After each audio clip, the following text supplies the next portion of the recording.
لہذا ما درته وویل چې په اسلام کې اهانت رسول صلی الله علیه وسلم د نبی علیه الصلاة والسلام العیاذ بالله اهانت ګستاخي کول العیاذ بالله د هغه په شان کې نازیبه الفاظ استعمالول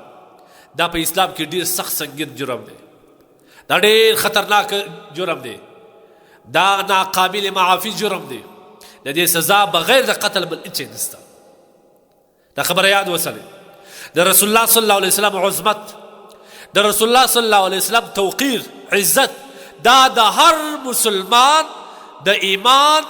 یو بنیادی جز او فریضه ده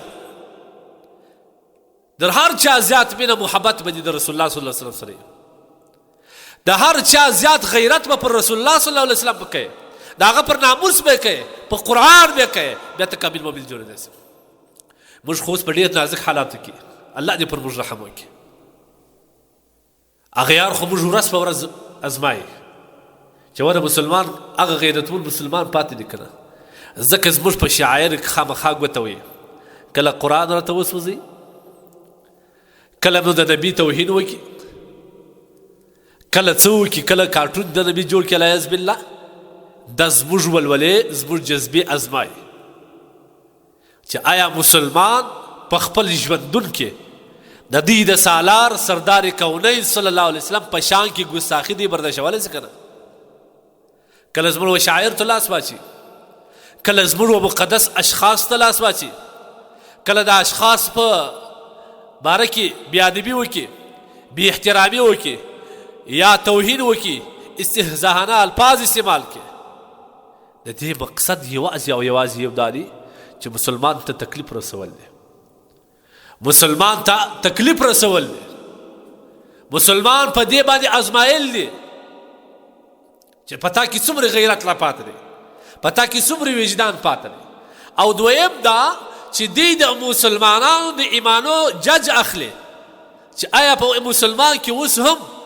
هغه ایمانی قوت طاقت شته که نه خو دا د الله شان دی الله د خپل دین حفاظت په خپله کوي په داسې کس به وکړي ورته حیران بسې او دا نړۍ ته به دا ثابته کړي چې و مسلمانان اوس هم ستا ایمانی جذبې ستا ایمانی قوت ستا پام کوه چې راپورته رسې تاسو وکتل کوم کس چې ځان ته مسلمان وویل د رسول الله صلی الله علیه وسلم په شان کې کوم الفاظ استعمال کړي وه ما خو دې مې اورېدلی دي بیا مې والله که اورېدلی سوی بدن مې رېږدی دی خو په موږ کې دومره غیرت نه و چې دا بدل موږ اخیستی وی الله سبحانه وتعالی دې د دې ځوان په ټول کورنۍ کې او د ده په فامیل کې برکتونه واچي الله دې د ټولو دنیا او آخرت روښانه کړي خدای جل جلاله دې د رسول الله صلی الله علیه وسلم په سب کې په یو لوړه غاړه د قیامت په ورځ راپورته کړي الله دې د ده عمل د الله د رضا سبب وګرځي زموږ د مسلمانانو غاړه یې پورته کړل الله جل جلاله دې عزتمن ولري دا مسله دی واورئ اوس راځم مسلې ته کوم مسلمان یا کافر چې د امام الانبیاء سردار کونین ارواحنا فداه زموږ ارواح دی الله در د جار کړي د ده په شان کې ګستاخي وکړي یا داسې الفاظ ناوړه الفاظ استعمال کړي یا العیاذ بالله ښکنځل وکړي دا که مسلمان وي دا فوراً مرتد دی واجب القتل دی که کافر دی هم قتل واجب دی پر گستاخ رسول صلی الله علیه وسلم باندې د صحابه کرام رضوان الله تعالی علیهم اجمعین د دور څخه تر اوسه پورې بغیر د قتل بل هیڅ سزا نشته د نبی علیه الصلاة والسلام په زندگی کې د نبی علیه الصلاة والسلام اهانت شوی دی یو عربي کړی دی یو ښځې کړی دی یو یهودي کړی دی د هغوی انجام وګوره نبی علیه الصلاة والسلام په خپل اجازه باندې هغوی ته وایي چې دا مردار کې ختم کړي دویم د صحابهو په دور کې دا رقم واقعات راغلي دي دا دشمنان د هغه وخت در نن پورې سته هغوی هم سزا د هغه قتل ټاکلې ده د علماو اجماع پر دې باندې راغلی ده چې شاتم رسول دا یو ګناه نه بلکې یو سنګین جرم دی چې سزا یې یوازې د قتل نه بل هېڅ شی نشته ژوندی بې نه پرېږدي ائمه احنافو کې علامه خیر الدین رملي رحم الله ابن همام رحم الله خطابی رحم الله او داسې نور هستی پر دې باندې بالکل صراحت کړی دی چې دا به بطور حد بطور عبرت په سزا رسیږي او غورځول کیږي به شخیږي به او دغه کم امام مالک رحمه الله او د امام مالک رحمه الله د مذهب متبعین هغوی دا وایي اجمع المسلمون اجماع د مسلمانانو پر دې راغلی ده چې ان شاتم الرسول کافر وحکمه القتل چې شاتم الرسول چې کوم دی دا کافر دی او د حکم چې کوم دی هغه بغیر د قتل بل هیڅ نشته امام شافعي رحمه الله فرمایي وایي که چیرې چا د رسول الله صلی الله علیه وسلم په شان کې شکنځل وکړه علیاذ بالله یا ناوړه الفاظ استعمال کړل دا سړی کافر دی د دې سزا چې کوم د بغیر د قتل بل هیڅ نشته او سلرم د مذهبو امام احمد بن حنبل رحمه الله فرمایي چې د رسول الله صلی الله علیه وسلم په شان کې ګستاخی کولو والا دا کافر دی واجب القتل لہذا بغیر د قتل بل جرم بل سزا ده نشته او اوس که څوک دا وایي چې دا خو کیدای شي توبه به کړې ونه دا به ول دي کول دا خبره واوره یو ور په خپل اسلام ځان خبر کې موږ په اسلام ځان قرباني ورکو لکن اسلام زده کړی ته موږ وخت نه ورکو زموږ علما پر دې باندې ډېر تحقیقونه کړي یعنی دا ماوزې یو لږ خلاص ته راپورته کوي زموږ علما وایي چې کم کس د رسول الله په شان کې صلی الله علیه وسلم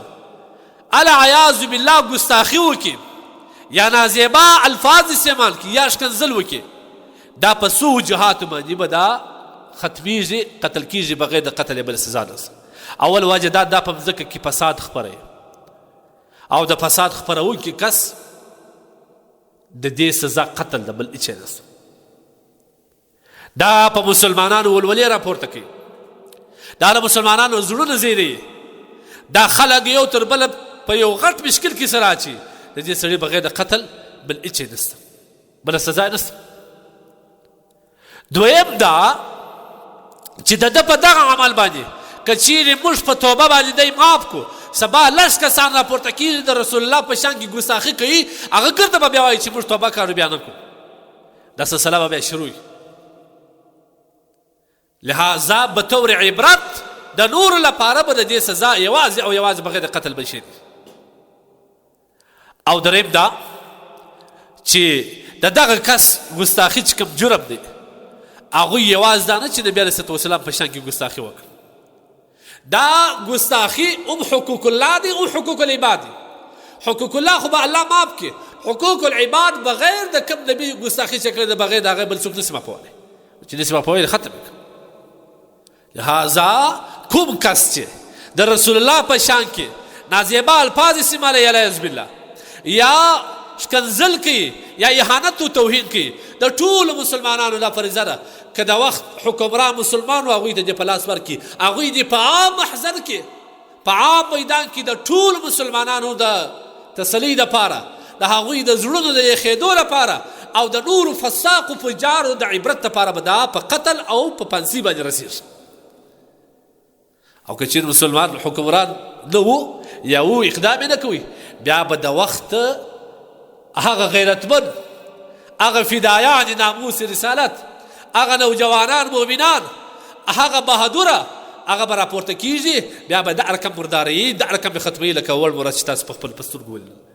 الله دې د دغسې زړونه د ده زړه دې الله د حوض کوثر په اوبو دغسې یخ کړي چې لکه څنګه چې د مسلمانانو زړونه یخ کړي کله چې د قاضي فیصلې ګونګې سي بیا به هلته فیصله قاضي کلم کوي د قاضي فیصله چې کله ګونګه سي